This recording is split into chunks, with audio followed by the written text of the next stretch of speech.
Wir haben unseren DenkRaum anberaumt zu einem sehr, sehr sensiblen und wichtigen Thema. EUROCARERS for Person-centered Care setzt unsere Bemühungen fort, Fragen der Pflege in der Familie, in der Gesellschaft zu relevieren und darüber zu diskutieren. Das ist eine Initiative, die ganz stark verbunden ist mit Herrn Dr. Wisleitner, der sich auch beruflich mit vielen Fragen der sozialen Sicherheit befasst. Herzlich willkommen Ihnen als Teilnehmer an dieser Diskussion. Herzliches Willkommen auch natürlich an die Referentinnen und an Dr. Wisleitner.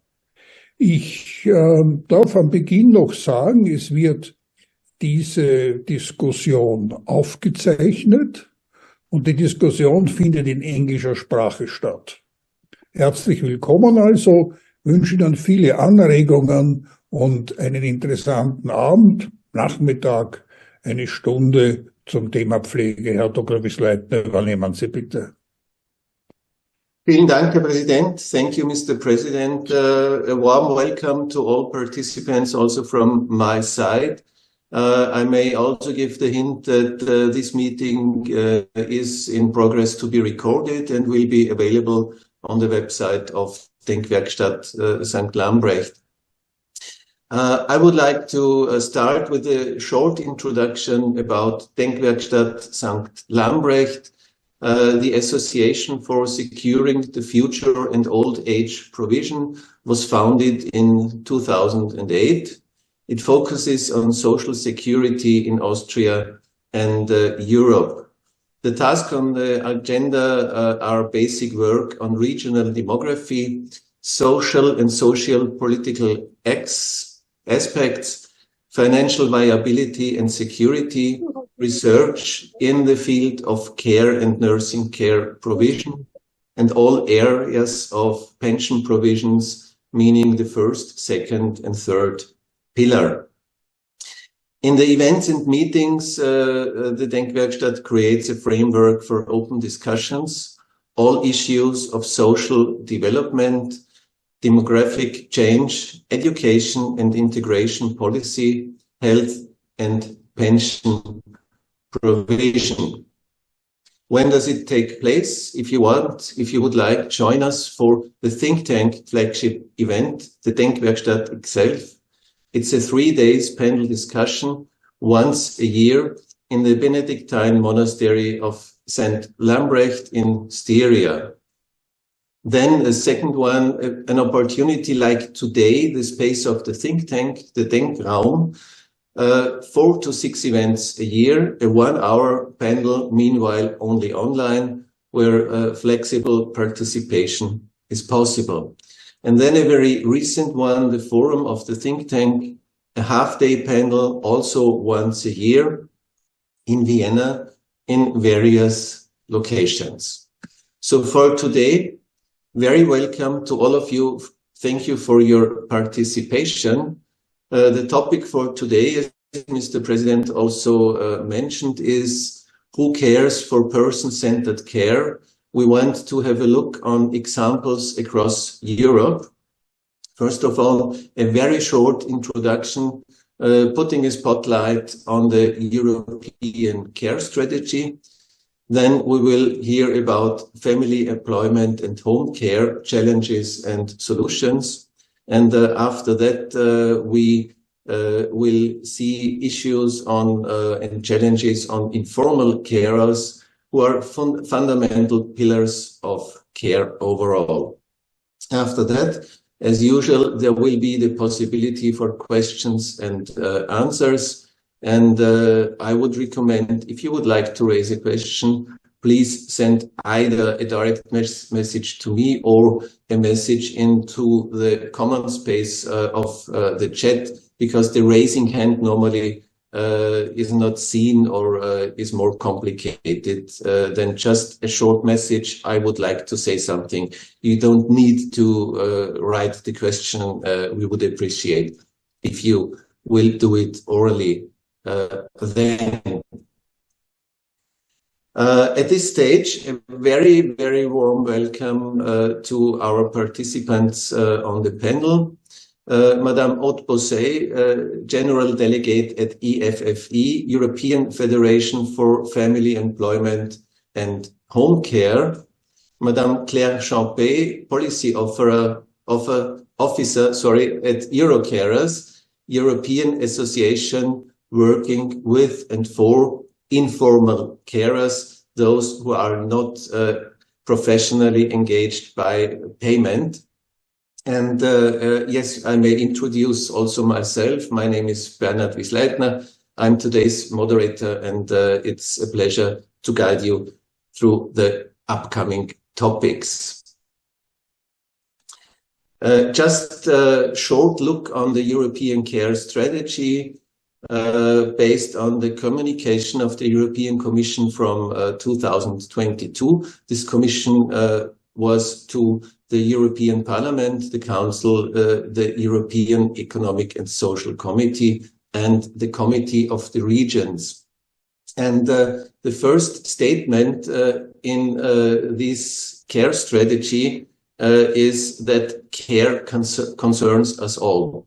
And at this stage, I may remember of the precedent care panels in Denkwerkstatt St. Lambrecht, where we already worked on this. Care really concerns us all.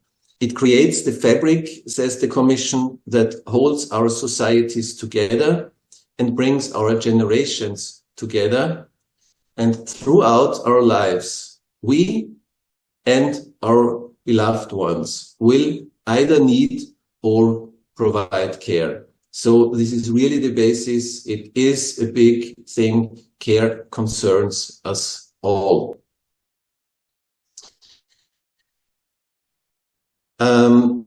We need a strategic and integrated approach between long-term care, home care, community-based care, and residential care.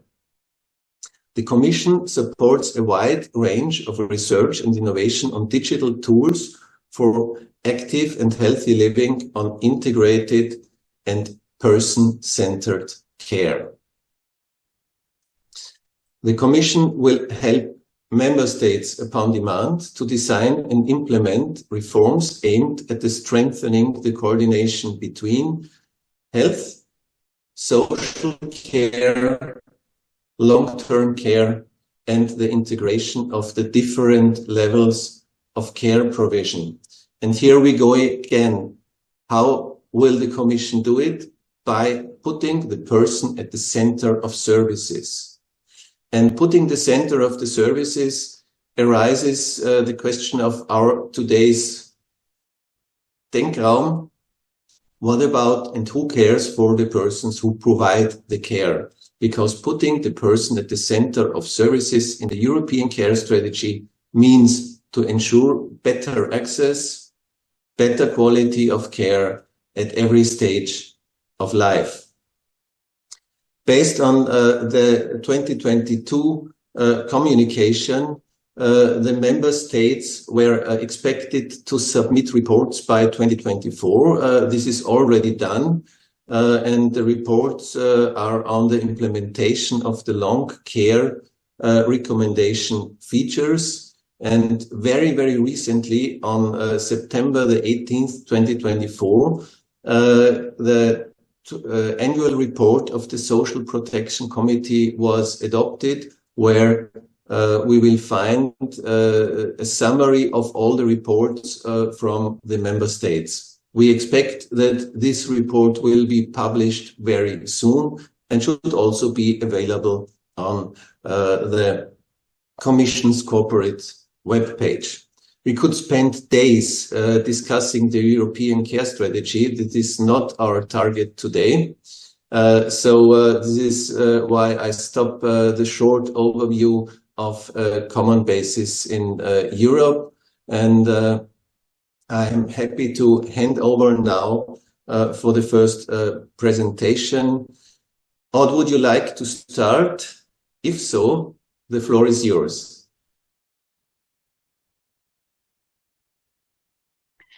Thank you, Bernhard, and hello, everyone. It's a pleasure to be here.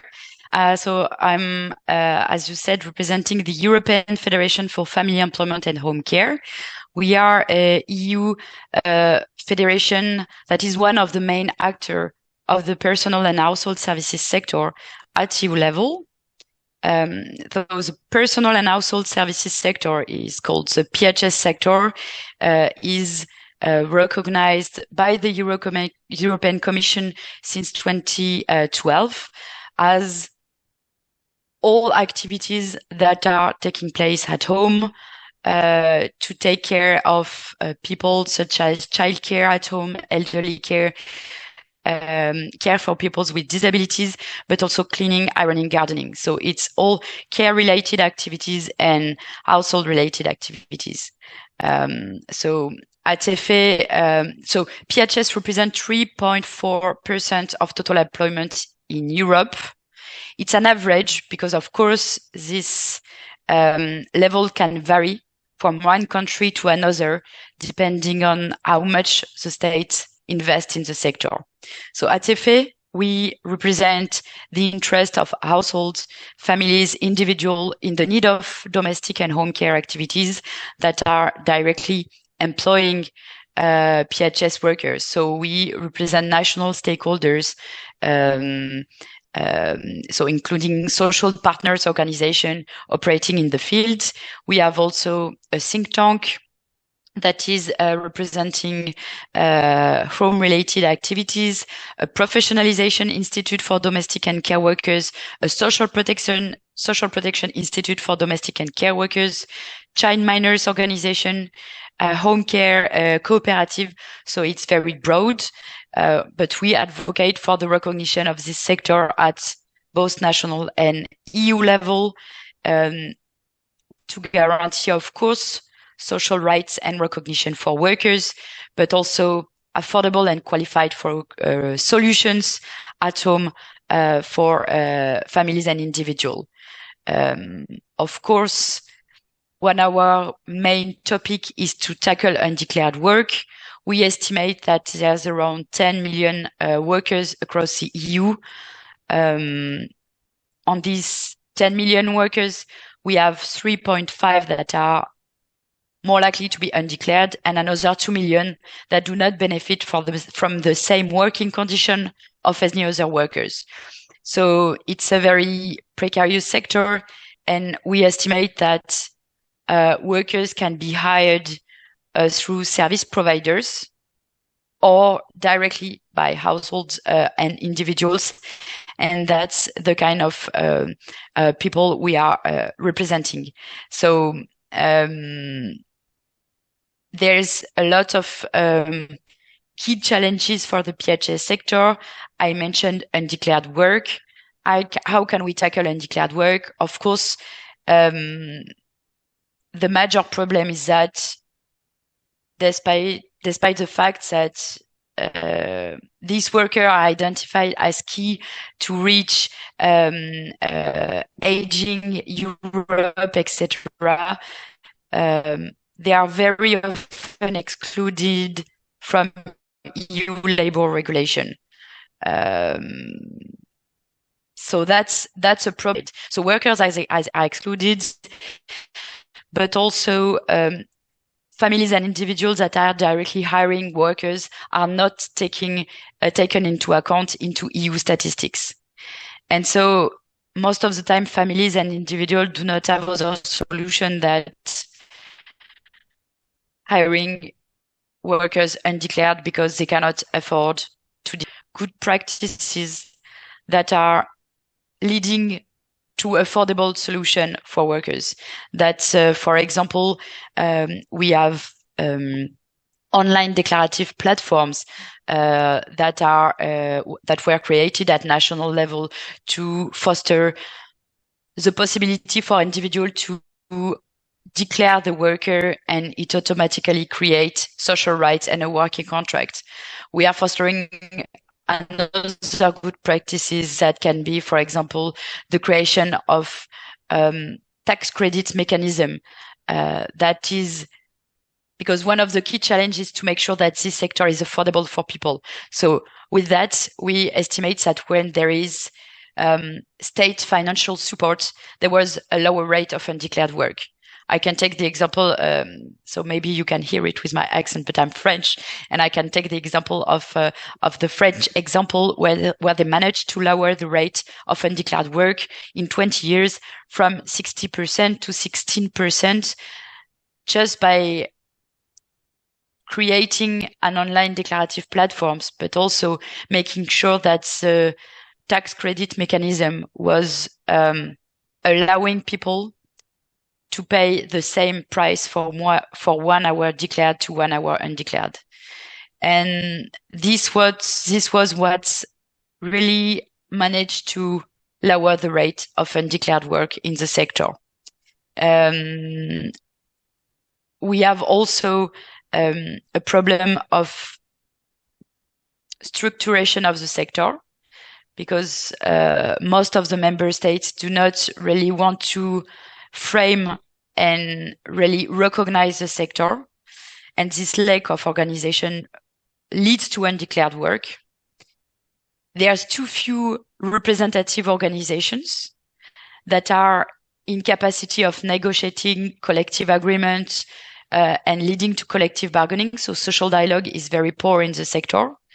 And we identified that in member states where there's collective agreements, when there's representative organization, there was more rights for workers and more affordable solution for people.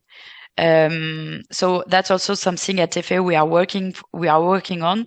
There's only in Europe 2 collective agreements at national level. There's one in Italy and there's one in France. At EFFE, we tried to tackle this issue by participating to an EU-funded project aiming at strengthening social dialogue at both national and EU level. And within this project, we launched an EU-wide survey on 27 member states, and we questions like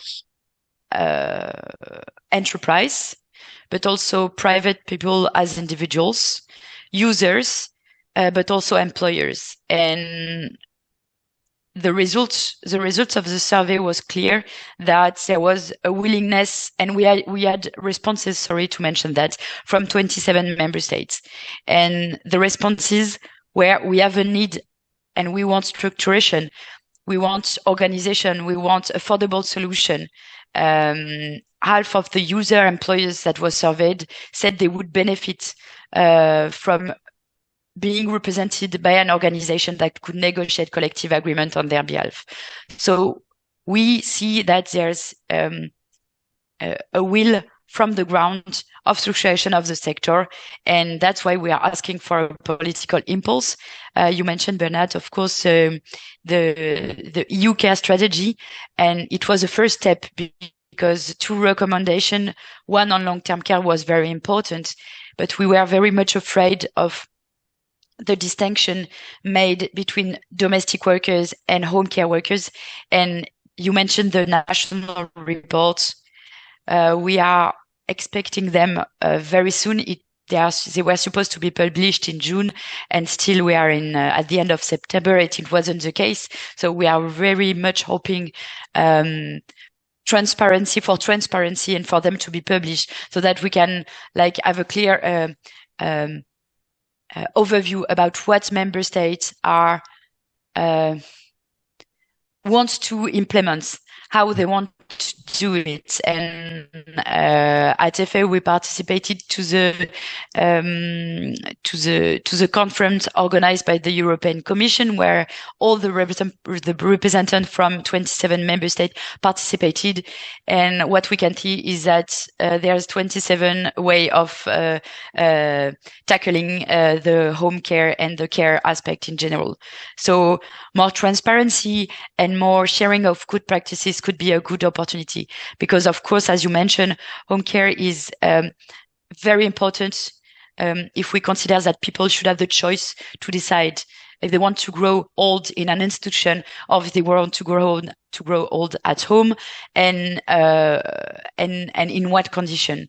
And this question of empowerment of people to decide their care path, we believe at EFFE that it's very important, and it leads to all the question of professionalization and qualification, because as I said, this sector is still very much invisible, and there's a lack of skills recognition. We have a reality on the ground today. I can take the example of Belgium, in a country that implemented what they call social vouchers for cleaning sector. And for example, a lot of examples that are coming from the ground and from the trade unions, saying that most of the time cleaning workers are not identified if they are doing other tasks. Some families are asking the cleaning lady, for example, to do childcare tasks at home, and we at EFFE say that these skills should be better recognized. It's a blurred sector.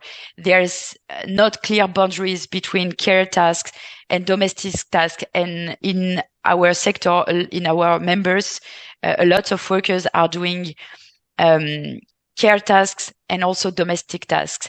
And all this should be taken into account and should be better recognized. And we are talking about the fact that there will be a lack of labor force that will be growing in the coming decades because of an aging Europe.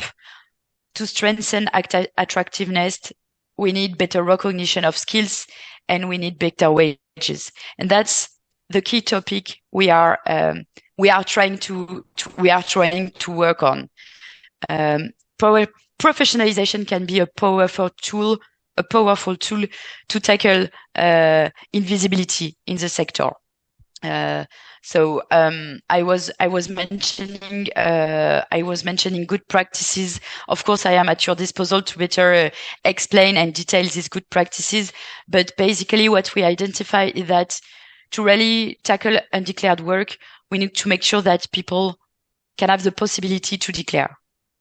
And to have the possibility to declare, we have to make sure that this kind of services is not affordable only for rich people across Europe. So we need an investment from member states. And in countries that have implemented this investment, we identified a return on investment, meaning that there's a return on investment.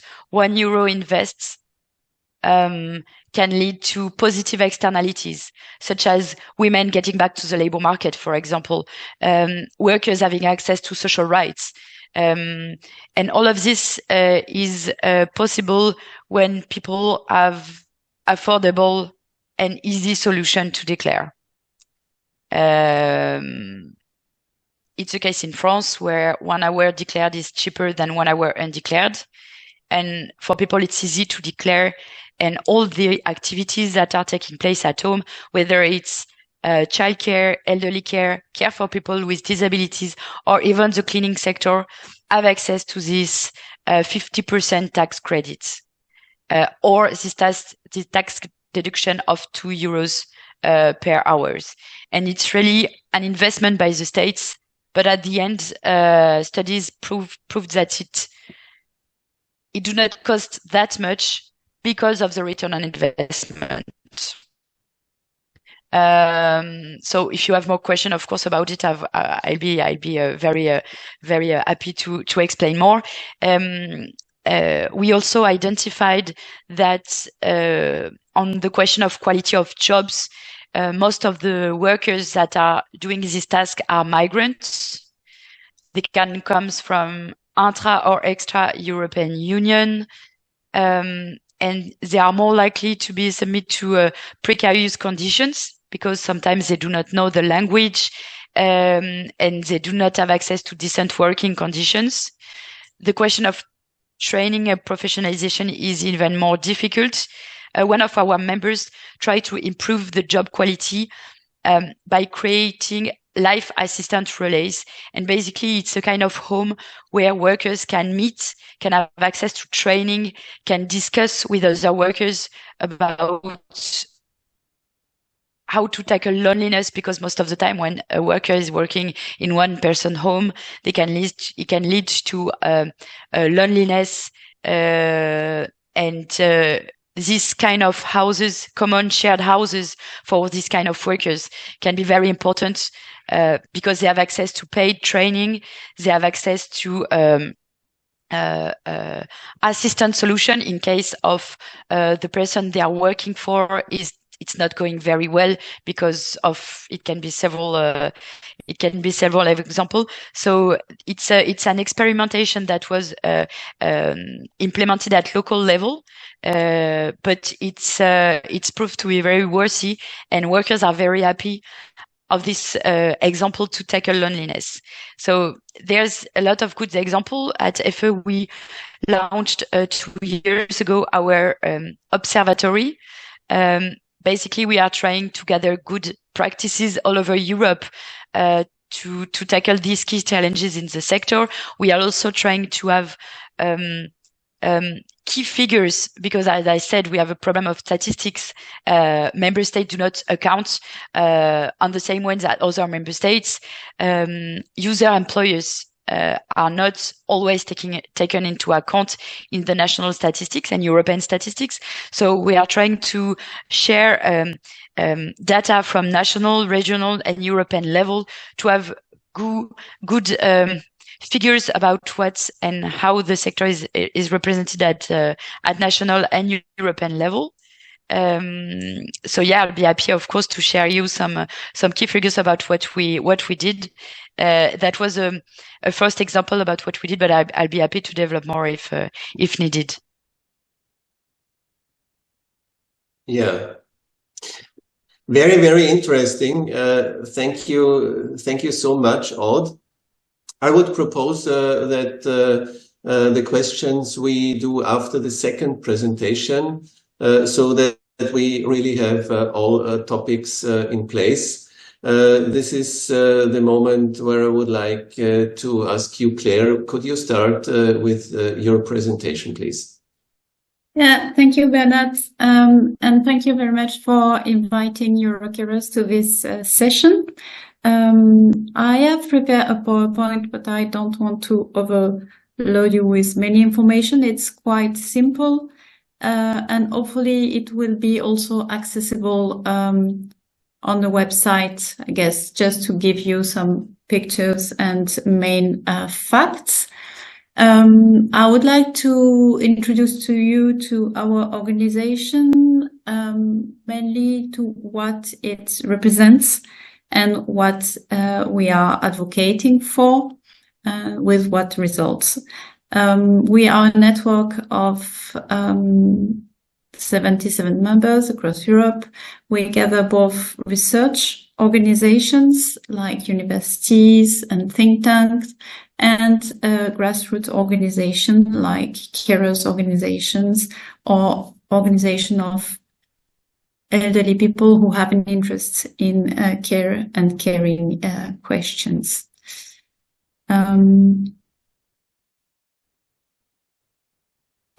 Our member in Austria is here.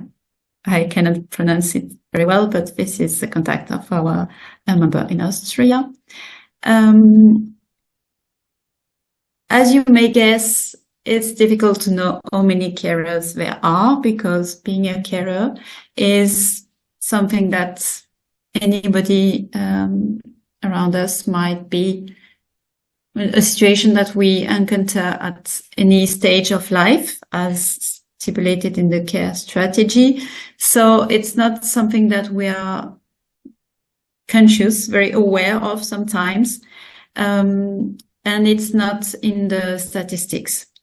But there are some attempts to assess the volume and the proportion of people who devote an important part of their life, of their weeks, of their days, providing care to a relative, someone they are close to, be it a family member or a friend or a neighbor. And there are different numbers depending how you count, but we arrive very easily at the level of 13% of the total population in the EU, knowing that women are more at risk of being carers in very intensive care situations, so every situation of care, and that if we compare the proportion of informal carers, also called family carers, with the number of workers in the care sector, this is the proportion. So you would have at least 44 million people providing informal care compared to 6.3 million people in the care formal workforce.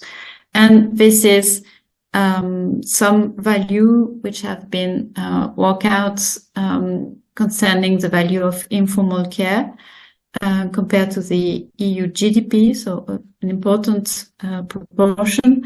And just if we were to shift all informal care to formal care provision, that would cost more than the double.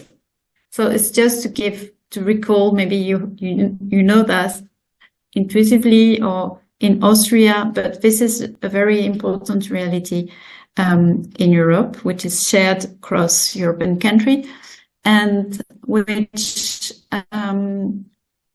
is a bit hidden by the fact that for a very long time, informal care situations were hidden in a private bubble of each and everyone. It was not a political issue, and it is becoming one because of the aging of the population, making it more difficult to sustain this informal care efforts, the fact that we live longer lives with chronic condition very often, and the fact that life is more costly, so people need to work longer, work more. So all sets of reasons makes this situation unsustainable and non-sustainable, especially for informal carers who are now expressing themselves in the form of what we call the carer movement,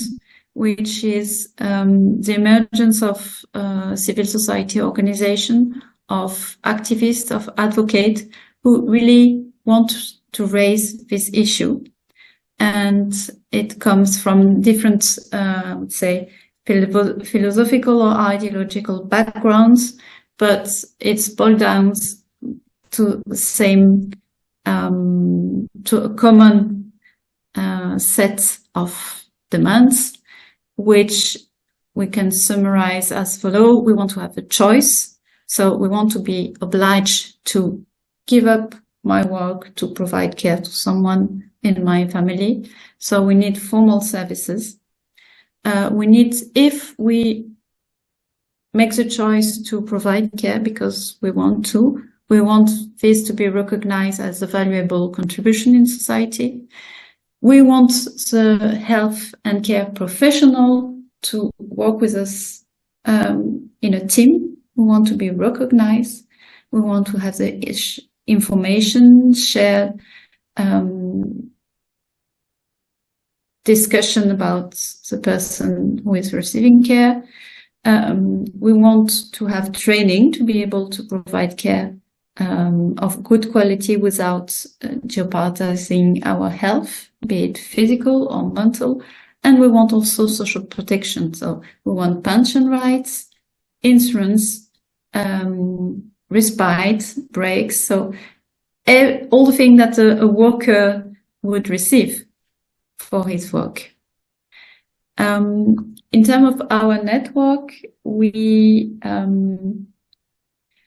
are doing different activities. First, we facilitate and manage the organization of this network, to enable our members to share knowledge, work together between researchers, but also between grassroots organization and research organization.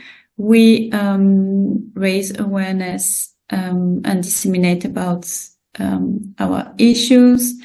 We are importantly trying to build bridge between what is being designed at the policy level by the European Union and actors at national, regional, and local level. And we feed EU institutions with a lot of recommendations and suggestions and demands. Bernhard and Aude already mentioned the EU care strategy. It is important to realize that it's very promising, but it's what we call the soft policy measure. It's not binding. So it's not a directive. Member states do not have to comply to it.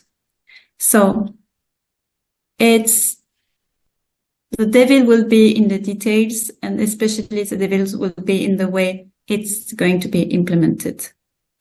And there are lots of good tools foreseen in the strategy, but we very much hope that it will be sustained by a real political will to use them.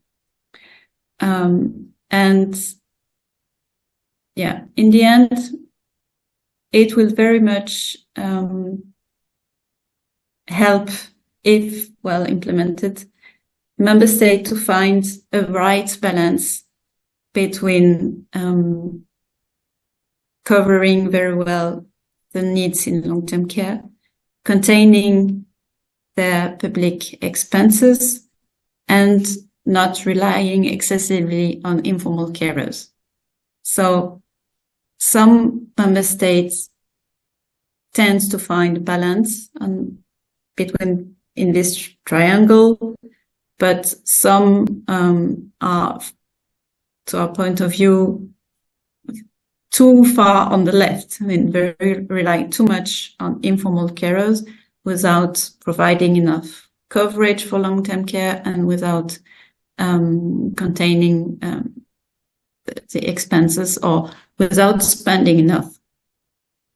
We very much believe that the care strategy is capable of providing a framework for positive reform in long-term care, which are beneficial for informal carers via their identification, support, and with a better cooperation with care professionals and adequate support and finances for informal carers. What is needed, to our point of view, to ensure that this will lead to sustainable results is very much the commitment of member states, but also all stakeholders. So it's a question of governance. Importantly, it's the extent to which stakeholders like you can engage in this policy making, in this design, and discuss with their member state, with their local, with their public authority about what is the plan, who is going to be consulted, what are the priority rights, how can more stakeholders be engaged, because it's really a cross-cutting issue across different level of governance, especially in a country like Austria, and between different area of policy. We need also the EU financial instrument to support very much long-term care provision and reforms in long-term care, and not only build roads and airports. So we need to have all the other policy which are around funding, regional funds, cohesion funds to support long-term care. And we need in a few years to speak again about work life balance for carers, because we have a directive, but this is very limited for the moment. I'd just like to give you one example and two invitations to close my contributions. First, an example of what a member of our network, which is the Family Carers Ireland organization, has achieved, is a reform in force this year on the pension schemes, which has created a pension for people who have been caring for at least 20 years. So we all know about this mother who just quit her job when a child with a disability was born and spent her whole life providing care, being there for him, and relying on her husband. These women have no right to pensions in the end. So in Ireland now they have, under a new schemes, and this has been pushed and demanded by the carers movement in Ireland, and this is a success. Even if it's not the panacea, it's a step forward, and this is the kind of thing that we want to happen. Now, two invitations. The first is to be with us on the 6th of October. We're running every year a campaign which is called the European Carers Day, where we provide some highlights on specific angles, a specific question in relation to care. And this year is about involving carers as partner in care. You can follow us on all social media. You have the contact here, and feel free to look at the material, but also replicate and disseminate and comment. It might be available in Dutch already, in German, because our members are translating, so we have different language. And later in October, we organize an information seminar online on the 22nd of October with two other, with one project we're involved in and two other projects focusing on the mental health of professional care workers and informal carers. So we will bring these three research projects and discuss common point and common recommendation at this stage together with the European Commission. So it's just an information available to all. It's a public event. And I think I've spoke very long, so I will just stop and ask if there are any questions. Thank you so much, Claire, for your very interesting contribution. I think we see the importance of the role of carers and the importance of adequate working conditions for them, and also to include them into the social framework, social security framework, and I think there is a lot to do.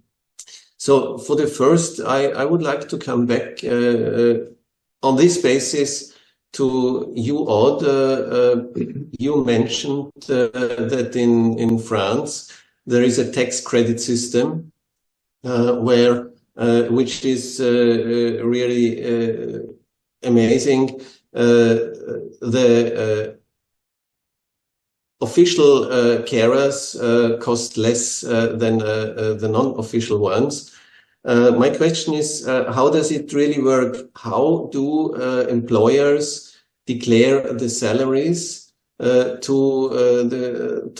finance Is it still paper-based or has it to be done online? Because this is a question also of how accessible is this kind of measure?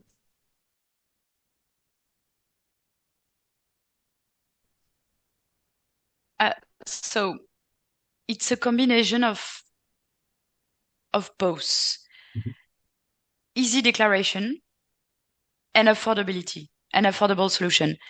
I mean, so it's a global online platform that is depending on the states, and this online platform is allowing employers, but it's only for user employers, so private persons that are employing workers, whether the worker is a childcare worker at home, or for a person with disability, or for an elder person, or for cleaning. It's the same platform. And this online declarative platform is doing, I mean, all the job. The employer has to include the name, of course, the amount of hours, how many euro per hours, taking into account that they have to fulfill the minimum wage regulation, of course. And it automatically will create a working contract, and the amount is taken from the bank account of the employers and then sent to the bank account of the workers. So basically, it's kind of safety in the financial transaction. So that's for the easy declaration.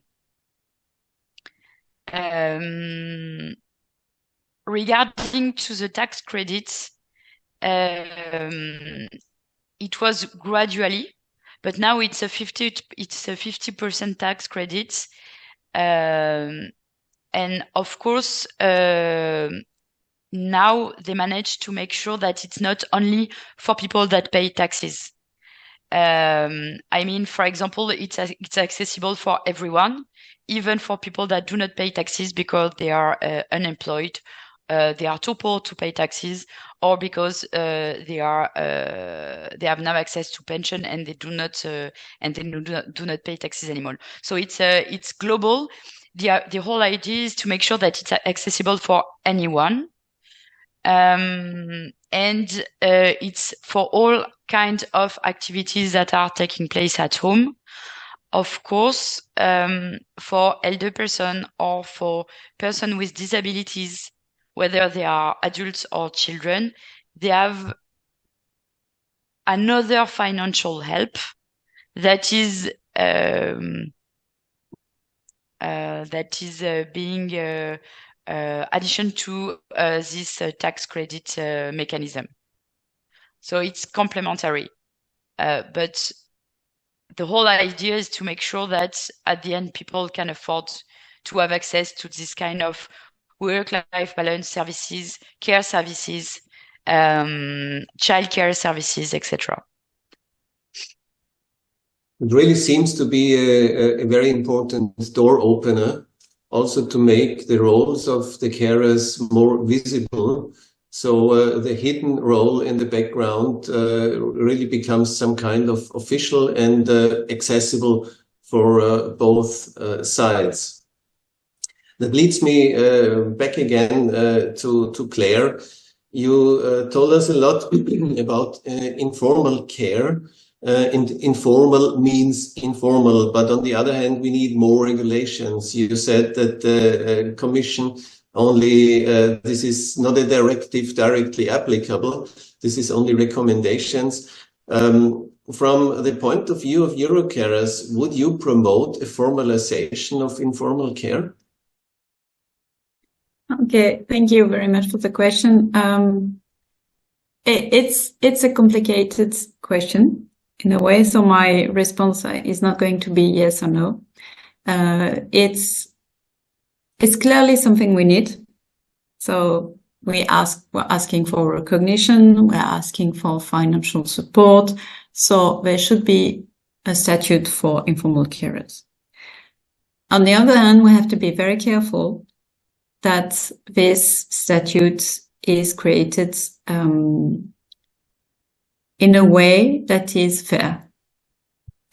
Certainly what we don't want is the recognition of an army of cheap workers to fill the gap of a long-term care system which is blatantly inadequate. So what we want as a formalization is first something that will be discussed with carers, because informal care is a rare area of work is done, because this is work, without any workers' rights, workers' consultation, and workers' dialogue with workers. So first thing is to engage a dialogue with whose work concerned, that may be represented in some country and maybe not in some other country. So first, there's a need to strengthen the representation of informal carers. And second, it's the formalization of informal carers should contribute to an improvement of the quality, affordability, and adequacy of long-term care provided, as stated in the strategy. So it will come with training, support, supervision, counseling, so that informal care is good care, is care chosen. It's a good outcome for the people receiving care, and also an improvement of the situation of carers. So they get financial support, they're not threatened by poverty, they get rights, and they also get choice and exit strategy, meaning if you provide care to someone who's ill for a certain period of your life, but that at a certain point it's not possible anymore for you, you should be able to stop it and be supported to find a job, organize things differently, or go to a 50-50 situation with going back to work a little bit, having more support, because care situations are evolving situations. If you speak about a chronic disease, if you speak with providing care to someone with cancer, informal carers suffer a lot from isolation, for being outside of society.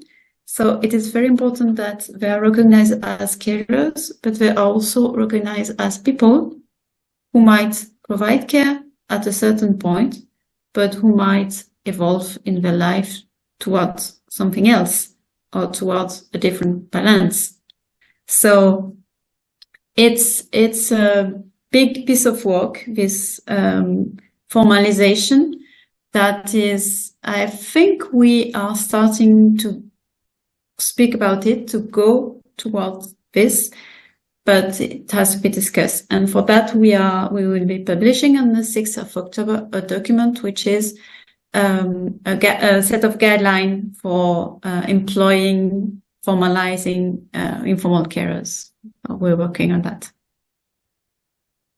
Very interesting. Thank you for the hint also on your meeting on October the 6th and the announcement of the link. Obviously, there is a lot to do from really different point of views. From your points, let me pick up one of your keywords. You mentioned supervision. And I would say there is also a big difference between formal and informal carers. All carers who have an employment within organizations usually also have access to supervision to get more support for their daily challenges, for what they do, how they could react. How could one bring supervision to informal carers, because there is no organization, they are not centrally organized, they work in different places? Would something like video calls would be possible tools? Are there any considerations concerning that? What do you think about that? Maybe both of you.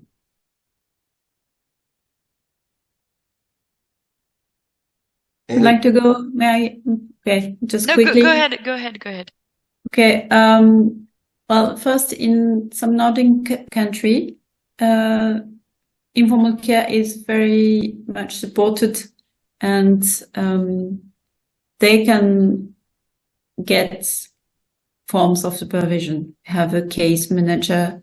They can call services, so they have some kind of support. In other countries, it's not at all the case. There are initiatives to develop this through project or local initiative. There were a lot of peer support online, either created on Facebook or created, initiated by civil society organization locally.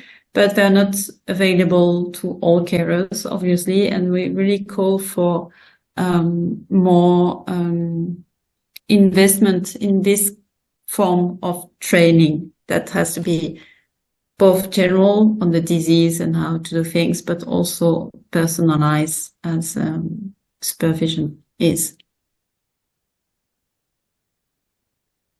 Yeah.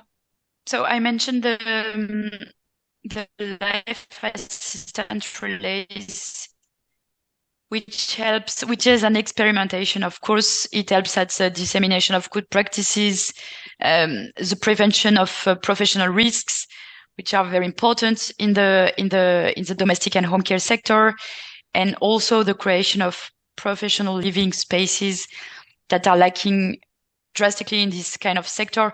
Of course, with the idea to break professional isolation of home care workers.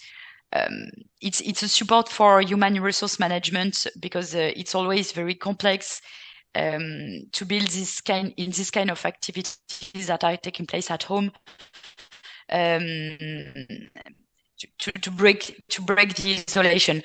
But of course, it's an experimentation, and such as EUROCARERS and Claire explained it, we are asking for more fundings because we need more experimentation, and yeah, the only way to improve management or supervision is to make sure they have access to support, to help, to people they can talk to in case of if there's a conflict.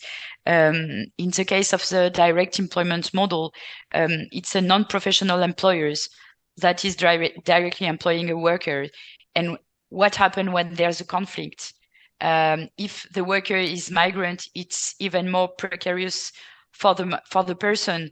Do they have access to a possible change of working contract? But what if their work permit is depending on the working contract? It's all this possibility where we are asking for more supervision, for possible a solution in case of conflict, and a place where they can talk.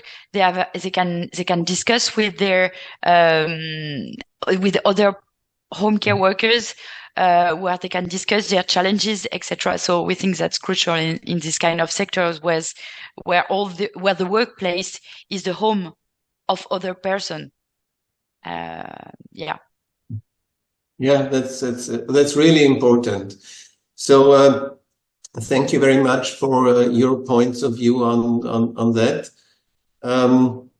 Maybe one really very short question to both of you. I see I should close the panel right now. We have an upcoming commission. Is there one important question? I think you would have a lot of them. Your organization would like to ask the new commission. So if we could start with you, Claire, is there a question to you would arise? Simply, I would ask to keep the momentum and, as Aude said, transparency on the care strategy. Okay. Thank you. Aude, from your side? I think I would ask what about care? Because for example, the new commissioner in charge of jobs and social rights, I would have expected. I think the European Commission maybe think that they tackled the topic by releasing the new the European care strategy, and in my opinion, there's a lot to be done still. So yeah, what about care? And well, we kind of hoped that there will be a commissioner in charge of social rights and jobs and housing, maybe taking into account all the activities that are taking place at home, with a kind of commissioner in charge of, well, naively, I thought it was a good idea, but this commissioner will mainly talk about housing in charge of energy efficiency. So yeah, what about care, and what about all the persons that are making sure that we will be able to live at home as long as possible? So yeah. Thank you very much. Thank you to you both for your very interesting contributions. For the time being, I only can hand over a bunch of flowers virtually, but maybe if you allow, I can change them to real ones when I will be the next time in Brussels. For the audience, the summary, the contacts of the panel, once again, Madame Aude Boisseuil, General Delegate at EFFE, Claire Champeix, Policy Officer at EUROCARERS. Thank you very, very much for your contribution. Thank you. Thank you for the invitation. It was a pleasure. Thank you for your interest. Finally, I may announce the Denkwerkstatt St. Lambrecht from October the 2nd to the 4th, 2024. This means next week in the Benedictine Monastery of St. Lambrecht in Styria. You see here some examples, impressions. We will meet in the big Emperor's Hall and see there for 3 days presentations, and we'll have very intense discussions on different topics. It will be about people, the basis for economy and strength and assurance. If you're interested, you're invited to contact the Denkwerkstatt for further details. We are looking forward to seeing you. The program you will find also on the web of Denkwerkstatt St. Lambrecht. And yes, for the time being, also to the audience, thank you very much for your interest and participation. We are looking forward to all participants who couldn't join us today to see the video on the web, which will be available in about 2 weeks. And we do hope to see some of you next week in St. Lambrecht, October the 2nd to 4th, 2024. Thank you very much. Stay healthy. See you next time. Goodbye.